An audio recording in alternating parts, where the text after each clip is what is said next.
হাতে গোনা কয়েকজনের সঙ্গে নিজের প্রেমিকের পরিচয় শেয়ার করেছিলেন তিনি। চাননি সম্পর্ক সামনে আসুক, তবে তা আর রইল না।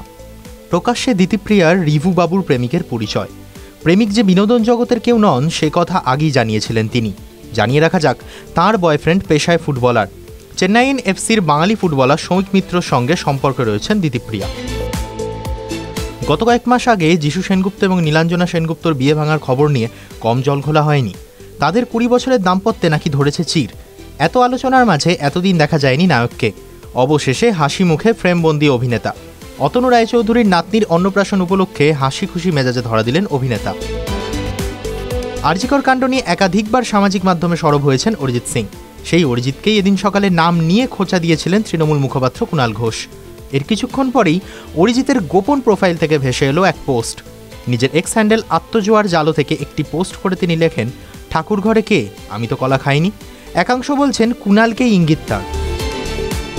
কিছুদিন আগেই মুক্তি পেয়েছিল সম্পূর্ণা 2, যেখানে দেখা যায় নায়িকা সোহিনী সরকারকে ছোটবেলা থেকে যৌন হেনস্থার মুখে পড়তে হয়। তেমনই এক বাস্তব ঘটনার কথা শোনালেন বিদিতা চক্রবর্তী।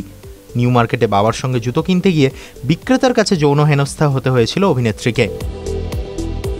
বলিউডে এখন একটাই খবর, তা হলো বিয়ে করছেন কৃতি শ্যানন। তাঁর প্রেমিকের পরিচয়ও এসেছে সামনে। ভারতীয় ক্রিকেটের প্রাক্তন অধিনায়ক মহেন্দ্র সিং ধোনির সঙ্গে নাকি আত্মিক সম্পর্ক রয়েছে তার হবু বরের।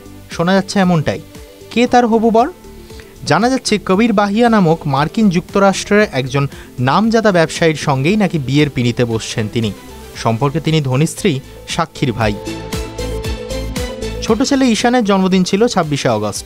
বিশেষ দিন উপলক্ষে এলাহি আয়োজন করেছিলেন যশ দাশগুপ্ত এবং নুসরত জাহান। সেই জন্মদিনের পার্টিতে হাজির হয়েছিলেন টলিপাড়ার বাকি স্টার কিডরাও। জন্মদিনের একটি ছোট্ট ভিডিও প্রকাশ্যে আসার পরেই নায়কের প্রথম পক্ষের ছেলেকে টেনে শুরু হলো সমালোচনা। তিলোত্তমার বিচার চেয়ে 1 সেপ্টেম্বর আয়োজন করা হচ্ছে মহামিছিলের, যে উদ্যোগ নেওয়া হয়েছে আমি তিলোত্তমার পাতা থেকে। এবার সেই মর্মেই বেশ ইঙ্গিতবহ পোস্ট করলেন সৃজিত মুখোপাধ্যায়। মিছিলে যোগ দিচ্ছেন নাকি কাকাবাবু ফেলুদাও। বাঙালির আবেগ এই দুই চরিত্রকে নিয়ে করা দুটি গ্রাফিক্স মন ছুঁল সকলের। 1 সেপ্টেম্বর তিলোত্তমার বিচার চেয়ে পথে নামছেন সকলেই। তবে সেই মিছিলের নাম করে টাকা তুলছেন নাকি কিছু মানুষ। তাই প্রতারণা রুখতে সরব হলেন সোহিনী সরকার। সোশ্যাল মিডিয়ায় লিখলেন, আমাদের পক্ষ থেকে এখনও অবধি কোনো টাকা চাওয়া হয়নি, হচ্ছেও না। পরবর্তীতে হলে সর্বাগ্রে আমাদের পেজ থেকে সেই আবেদন পোস্ট করা হবে। স্নাতকোত্তর ডিগ্রি লাভ করেছেন স্বস্তিকা মুখোপাধ্যায়ের মেয়ে অন্বেষা। তাকে বিদেশে রেখে আসার আগেই খোলা চিঠি লিখলেন অভিনেত্রী। তার কথায়, মাতৃত্বের সবচেয়ে সুন্দর ব্যাপার হলো তুমি আর নিজের নও, তুমি সন্তানের। তোকে ভালোবাসার জন্যই আমার বাঁচা।